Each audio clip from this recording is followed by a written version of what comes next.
Wiring harness wire processing is the preparation and protection of wires to ensure they meet the specific requirements for integration into a wiring harness assembly. Wire preparation is essential to ensure proper electrical conductivity and secure mechanical connections with components such as terminals, connectors, splices, fuses, fuse boxes, relays, diodes, and resistors. It is always advisable to use standardized components to prepare a wiring harness. Standardized components simplify assembly, maintenance, and repair processes by enabling plug-and-play compatibility and reducing the need for custom wiring solutions. Wire protection is essential to safeguard the wire from physical damage, environmental exposure, electromagnetic interference or EMI, and to maintain the overall integrity and reliability of the wiring harness.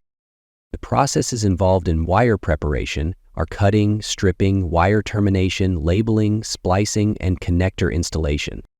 Wire protection involves bundling methods such as braiding, taping, zip tying, heat shrinking, and sleeving.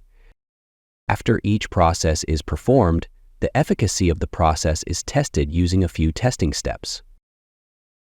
The testing steps are used to identify defects or issues in the preparation or protection process that need to be addressed. If defects or issues are identified, they are corrected using troubleshooting methods. Wiring harness wire processing may be performed manually or using semi-automatic or fully automatic wire processing machines, depending on the production volume and precision requirements.